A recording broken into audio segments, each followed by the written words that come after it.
الاقتصادي بخصوص فئة النساء كيفاش يمكن تشارك في تفعيل هذا النموذج؟ يعني مشاركة المرأة هو صراحة يعني في المناطق الجنوبية هناك بعض تراكم.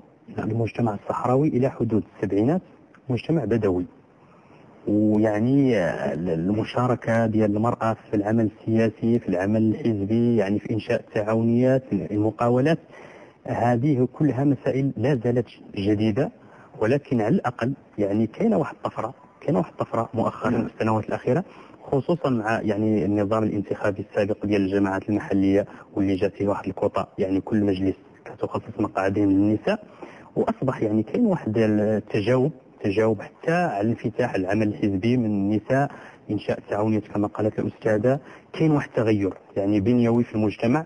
وهذا كذلك يعني مشاركة النساء هذه بعد احنا في المركز ديالنا ديال الابحاث والدراسات السياسيه والاستراتيجيه للشؤون الصحراويه، يعني مشاركه المراه كنعتبروها من المسائل المهمه عندنا. احنا تلاحظوا في البرنامج شفنا مجموعه ديال الفعاليات السياسيه مؤخرا عطت صوره جدا مشرفه. عندنا ندوه مؤخرا في شهر يونيو في مدينه سطات حول يعني ملف الصحراء واسئله المرحله، وكان يعني هذا الجانب ديال مشاركه النساء سواء في المتدخلات او سواء يعني تشجيعهم العمل الحزبي والعمل كان من بين الاهداف ديالنا. فئه اخرى مستهدفه عطاها تقريبا واحد الاهتمام هي فئه العائدين من مخيمات تندوف.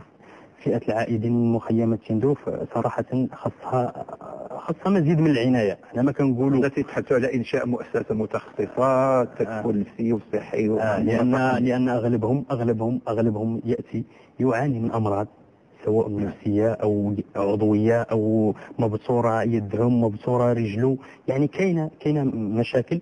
وكان يعني واحد التدبير في واحد المرحلة معينة على أن يتم تمكينهم فقط من بطائق الإنعاش الوطني، وهذا يعني احنا كنشوفوه اليوم كجيل جديد يعني خاص يعني مقاربة تنموية، يعني الإدماج ديالهم في الحياة السوسيومهنية في مراكز التأهيل المهني، الدراسة، من أجل يعني حتى هما تمكينهم من قدرات تمكن لهم من ولوج سوق الشغل.